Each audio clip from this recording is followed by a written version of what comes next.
நமஸ்காரம். மகாபாரதத்தில் சாந்தி பருவத்தில் மோட்ச தர்மத்தை சேவித்துக் கொண்டிருக்கின்றோம். இன்று நாம் சேவிக்கும் இந்த அத்தியாயத்தில் பஞ்சசிகர் மூப்பு இறப்புகளை தாண்டும் வகையை ஜனகருக்கு சொல்லியதுதான் சேவிக்கின்றோம். யுதிஷ்டிரர் பீஷ்மாச்சாரியரை பார்த்து, மிகுந்த வல்லமை அடைந்தோ அதிகமான தவத்தை அடைந்தோ அல்லது நீண்ட ஆயுளை அடைந்தோ எப்படி மிருத்யுவை தாண்டலாம்? பெரிதான தவத்தினாலா அல்லது கர்மாவினாலா, அத்தியனத்தினாலா, ரசாயனங்களை உண்பதினாலா, எந்த உபாயங்களால் ஜரா மரணங்களை அடையாமல் இருப்பான் என்று கேட்க பீஷ்மர் பதில் சொல்ல ஆரம்பித்தார். யுதிஷ்டிரா, இந்த விஷயத்திலும் பஞ்சசிகர் என்கிற சந்நியாசிக்கும் ஜனகருக்கும் நடந்த சம்ஹாத ரூபமான பழைய சரித்திரத்தை சொல்லுகிறார்கள்.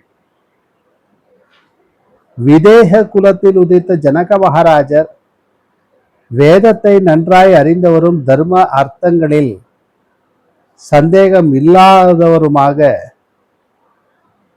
இருப்பவரான பஞ்சசிகர் என்கிற மகரிஷியை பார்த்து, பகவானே, ஒரு மனிதன் தவத்தினாலோ அல்லது வேத அத்தியனத்தினாலோ மதியினாலோ அல்லது கர்மாவினாலோ எந்த நடக்கையினாலே ஜரா மரணங்களை தாண்ட வேண்டும் என்று கேட்டார்.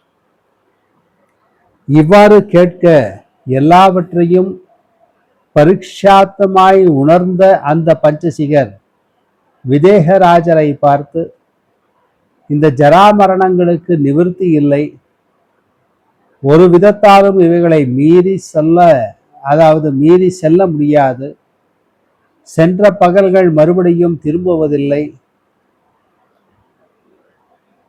மாலங்களும் திரும்புகிறதில்லை, இரவுகளும் திரும்புவதில்லை, எல்லா பிராணிகளையும் நாசம் செய்வதும் நிலையாததுமான இந்த காலமானது நெடுநாளாக நிலையான மார்க்கத்தை அடைகின்றது. அதனால் பிராணியானது பிரவத்தாலே இழுக்கப்படுகிறது போல இழுக்கப்படுகிறது. இவ்வாறு இழுக்கப்பட்டவனும் ஜரா மரணங்களாகிற பெரிய முதலைகளை உடையதும் ஓடம் இல்லாததுமான காலமாகிற சமுதிரத்தில் மூழ்குகின்றவனுமான ஒருவனும் மீறுகிறதும் இல்லை. ஒருவனும் இவனை சேர்ந்தவன் இல்லை, இவனும் ஒருவனையும் சேர்ந்தவனாய் இருப்பதில்லை. மனைவியோடும் மற்ற உறவினர்களோடும் உண்டான சேர்க்கையானது மார்க்கத்தினால் உண்டான சேர்க்கை போன்றது. ஒருவனாலும் இது நெடுநாள் சகவாசமாக முன்னமே அடையப்பட்டது இல்லை. அடிக்கடி அதனோடு சேர்ந்தும் விடப்படுகிறார்கள். காலத்தால் சென்று கொண்டிருக்கிற பிராணிகள், கர்ஜிக்கின்ற மேகங்கள், காற்றினால் பிரிக்கப்படுவது போல அந்தந்த காரணத்தால் அடிக்கடி பிரிக்கப்படுகின்றன. ஜராமரணங்கள் செந்நாய்கள் போல வலிமை உள்ளவைகளும் சிறியவைகளும் பெரியவைகளுமான எல்லா பிராணிகளையும் விழுங்குகின்றன. எப்பொழுதும் உள்ளவைகளும் நிலை இல்லாதவைகளுமாய் இருக்கிற இந்த பிராணிகள் பிறக்கும் போது எப்படி சந்தோஷிக்கலாம்? மரிக்கும் காலத்தில் வருத்தத்தை அடையக்கூடாது. நான் எங்கிருந்தேன், எங்கிருந்து வந்தேன், நான் யார், எங்கே போக போகிறேன், யாரை சேர்ந்தவன், எந்த இடத்தில் இருந்தேன், எதனால் எங்கே உண்டாக போகின்றேன் என்று ஏன் வருத்தப்படுகிறாய்? சொர்க்கத்தை பார்த்தவனும் இல்லை, அப்படியே நரகத்தை பார்த்தவனும் இல்லை.